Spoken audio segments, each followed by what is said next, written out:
Hey everyone, and welcome back to Didula Thakshalwa. If you have been submitting job applications but never seems to hear back, I'm here to tell you that it is probably your resume. And today we are going to fix it.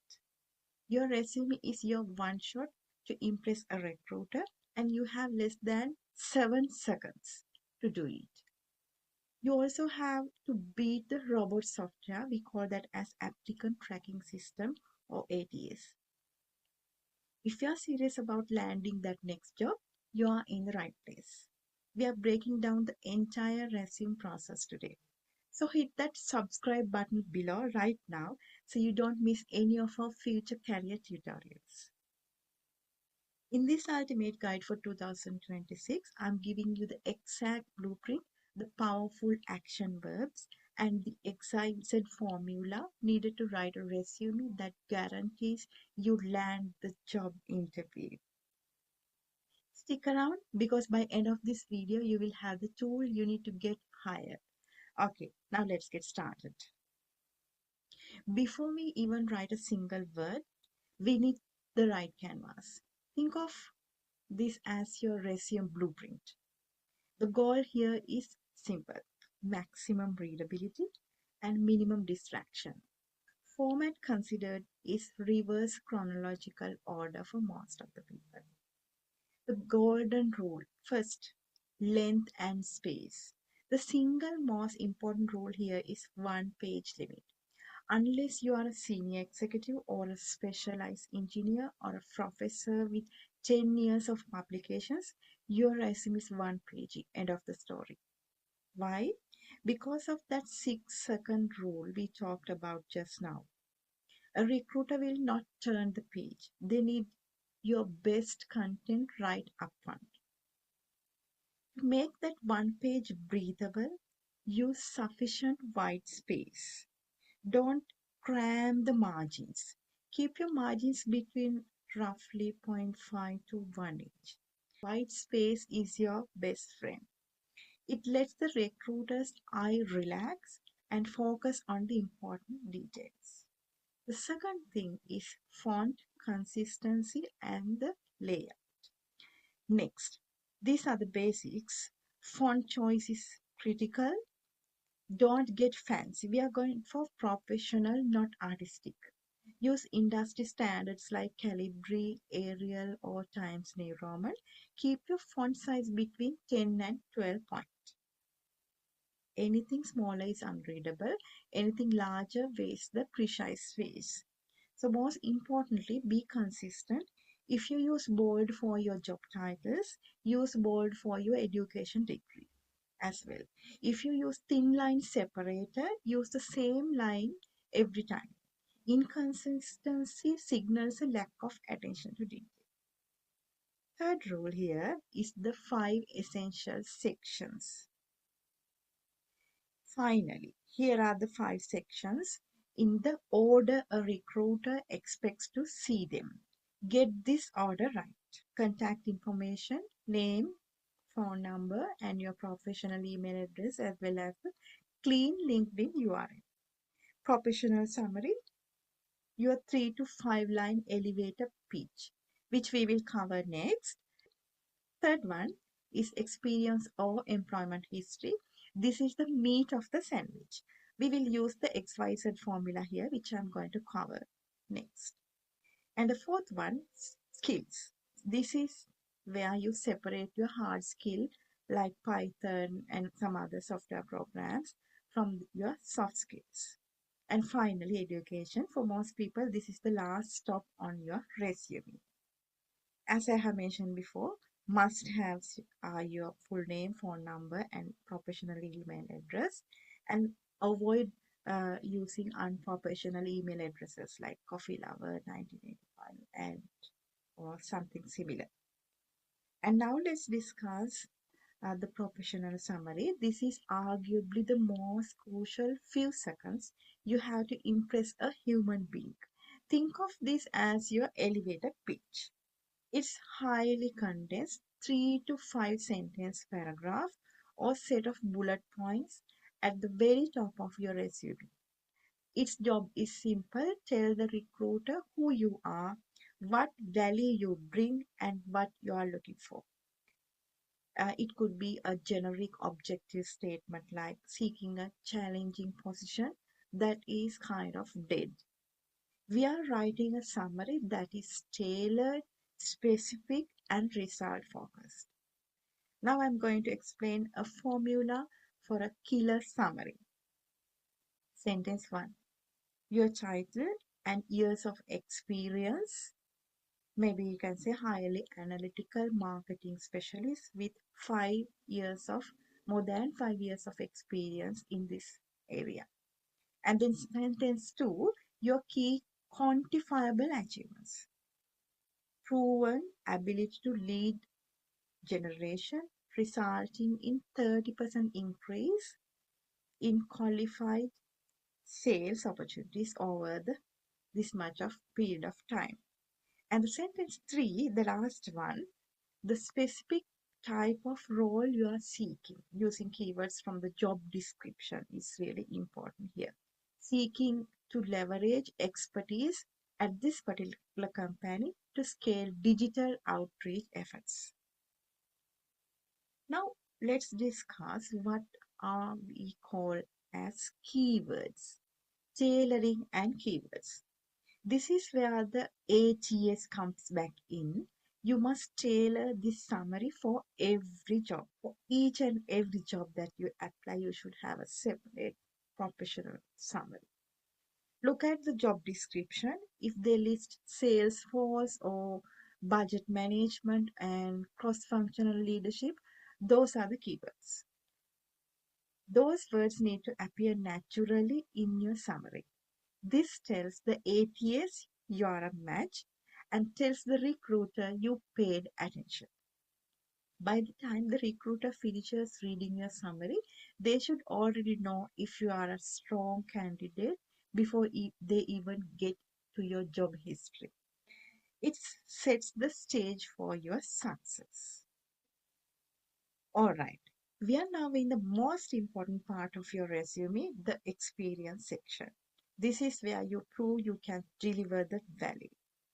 First thing is formatting and entry. Before the bullet points, keep the header clean and consistent. You need 3 things as I have mentioned before: company name, location, as well as the state. And your job title, make sure this is accurate or use a similar common title if your company use unusual internal jargons. And then finally, date of employment, month, year to month, year. If you are still there, you can say present. Now, for the bullet points, this is where most people make a critical mistake. From duties to achievements, the average person lists their duties.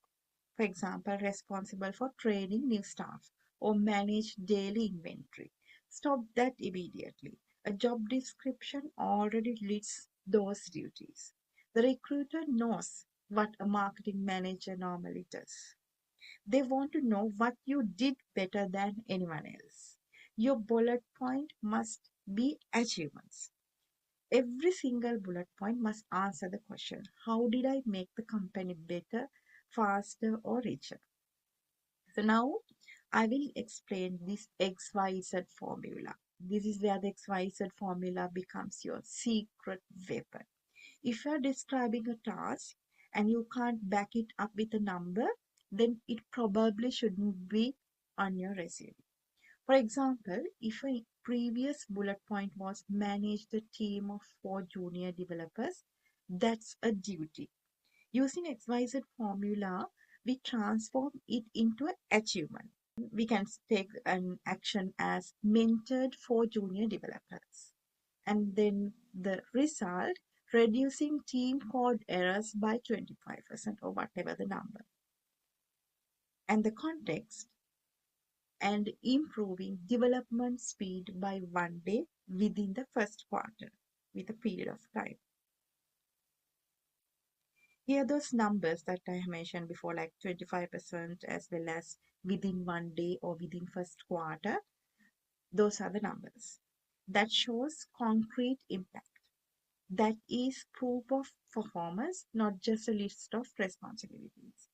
Aim to have like 70 to 80% of your bullet points starting with a quantifiable result. Here's another example. Bad example, responsible for managing social media accounts. So we can convert that as to a quantifiable uh, point. Grew social media engagement by 45%. So we have now a number over 6 months by implementing a new video content strategy across 3 key platforms. So we have a number with a certain period of time and the achievement is there. So now XYZ formula is there. Action, result, and context. Okay, we have now talked about the theory. Now let's see the XYZ formula across different careers. Pay attention how the numbers immediately draw the eye and prove the result. Let's take the first one as for sales and business development. A weak bullet point would say manage client accounts and try to increase revenue. This is boring. Here's the powerful achievement: negotiated and closed 12 major enterprise deals, securing $1.5 million in recurring annual revenue by targeting key clients in the APAC region. So we have the action, results, as well as the context. Notice how this recruiter doesn't just see negotiated. They see a tangible value of $1.5 million. That is the language of results. Now let's go for another example, marketing and digital strategy. If you are in marketing, you need metrics like engagement and traffic.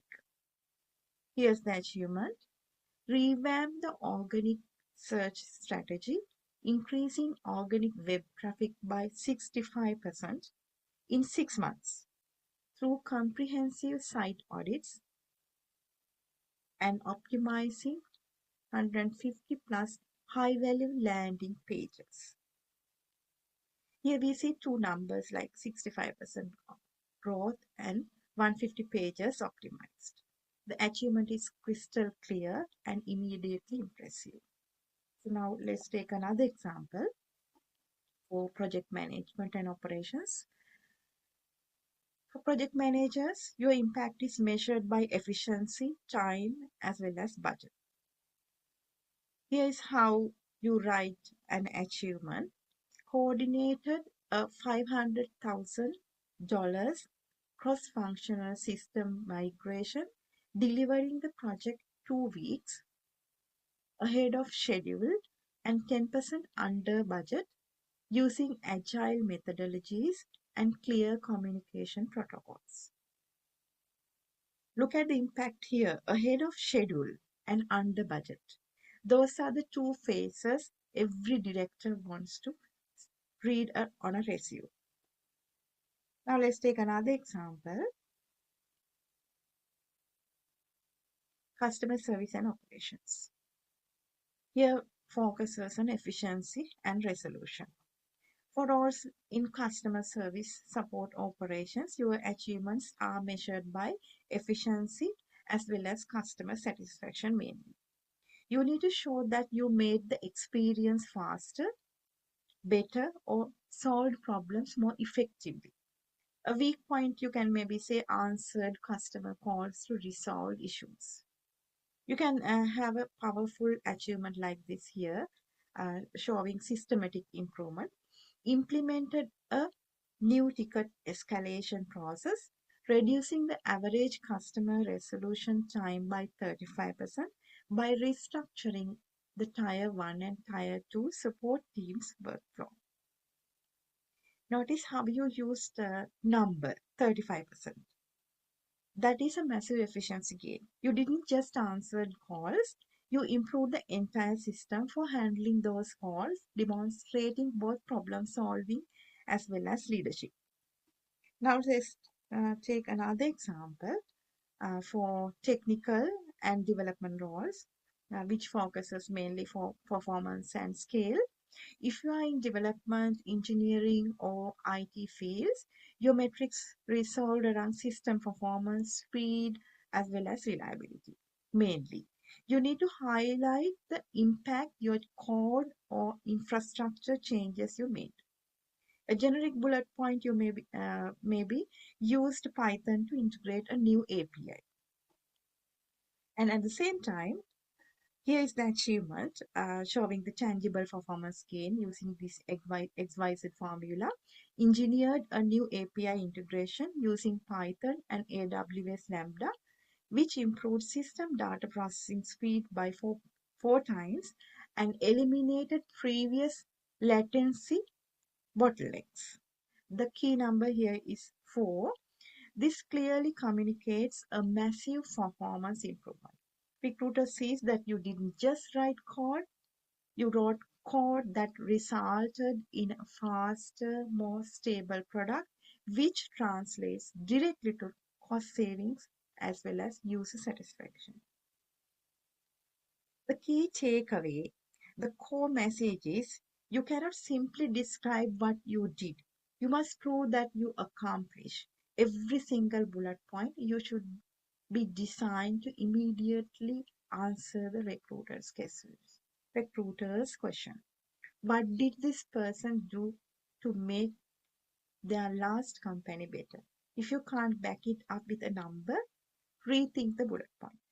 Final takeaway reminder is remember, no matter your field is whether sales or marketing or technical engineering, the fundamental rule remains the same.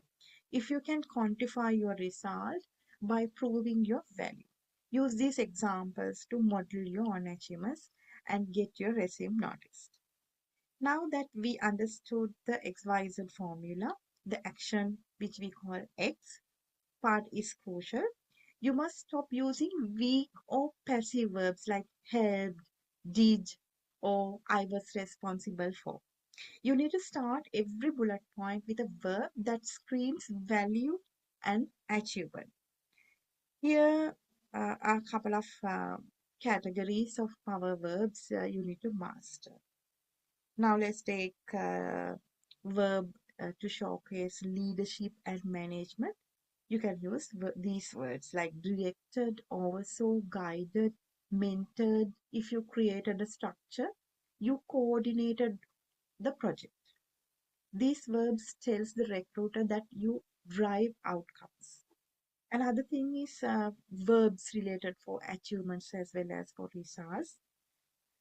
Achieved, exceeded, generated, secured, capitalized, boosted.